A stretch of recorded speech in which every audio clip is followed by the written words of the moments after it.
Mesdames et messieurs, merci à tous de nous rejoindre pour cette édition d'information. Tué le 17 juin sur le sol rwandais après avoir abattu quelques policiers du pays des 1000 collines, le sergent Kingombe Mokilili Munyolo a reçu ce lundi 27 juin 2022 les hommages de la population de Goma et des autorités militaires en province.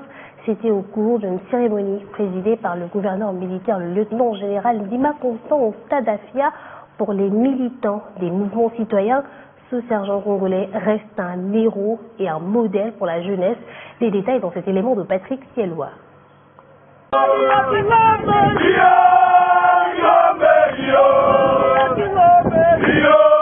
Son cercueil couvert du drapeau congolais, le sergent Mokili Kingombe, ces braves militaires partis mourir sur les sols rwandais après avoir abattu quelques policiers rwandais, a reçu ce lundi les derniers hommages de la part de la population de Goma, de sa famille et des autorités congolaises, avec en tête le gouverneur militaire, le lieutenant-général Ndima Kongba Constant. À l'arrivée du corps de ces braves au stade Afia où se tenait la cérémonie, c'est tout le monde qui est en pleurs.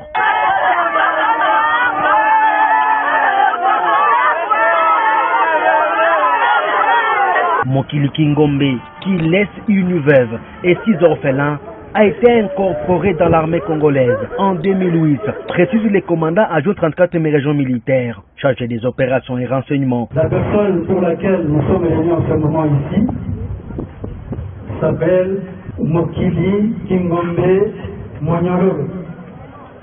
Il est sergent, né à Bukavu le 7 septembre 1985, il a incorporé dans l'armée le 3 juin 2008. Son unité d'origine, c'est le régiment 4. Il est succombé vendredi 17 juin 2022. Pour les activistes des mouvements citoyens, l'acte posé par ces braves militaires est héroïque et devra servir d'exemple pour d'autres militaires et jeunes congolais. Nous allons poursuivre tout ce qu'il était en train de faire. Nous allons poursuivre son combat et jamais vendre les Kouyaté. Nous allons gagner la guerre comme on a fait dans le passé. Ensemble, nous disons que la lutte continue. Et donc, nous demandons à tous nos militaires de faire ce qui est essentiel pour notre patrie. Notre patrie a besoin de hommes comme celui qui a été parlé, celui qui est mort à la petite barrière. Nous sommes en train de demander à tous les jeunes de venir compatir auprès de nos FARDC, de soutenir à 100% nos FARDC pour que nous puissions vaincre le petit Rwanda qui est en train de mettre à mal notre population. C'est au cimetière, chemin du ciel, où repose à jamais ces braves sergents Mokili Kingombe Munyololo. Même élan, même écho à Kinshasa où les femmes, toutes catégories confondues, issues des différentes associations, ont témoigné leur soutien au FARDC lors d'une marche de mobilisation vendredi qui a eu comme point de chute le palais de la nation.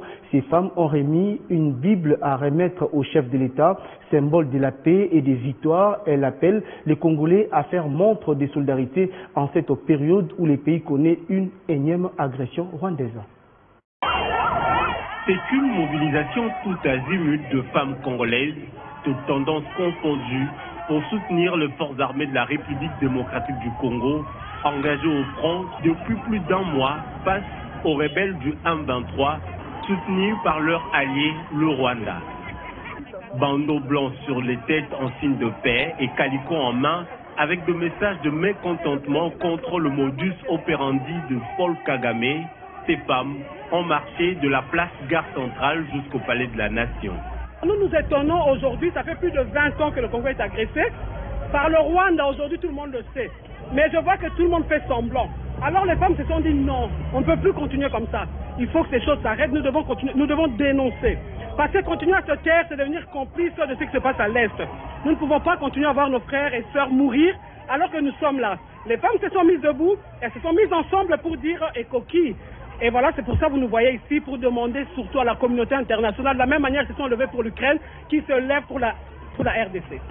Au nom de toutes ces femmes, Félicité Kankou, responsable de CAPCO, a remis une Bible au chef de l'État par l'entremise de son directeur des cabinets adjoints chargé des questions politiques, juridiques et diplomatiques. Les femmes n'ont pas d'âme. Nous n'avons que ça. Cette Bible-là, il y a tout. Il y a la réussite là, il y a la victoire là. Voilà pourquoi les femmes m'ont chapeau. Je vous remettre cette... Vous allez remettre au chef de l'État. Cette Bible-là, il y a tout. Il y a la victoire, il y a la réussite.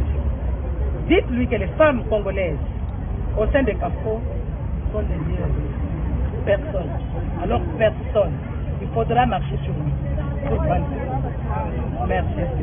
Je prends ces livres avec beaucoup parce que ce sont les livres sacrés de notre Seigneur.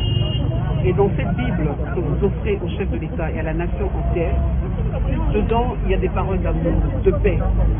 Et puisque Jésus lui-même est venu pour la paix, je crois que votre marche démontre bien l'esprit dans lequel vous êtes, que nous sommes, nous les mamans, la paix juste la paix.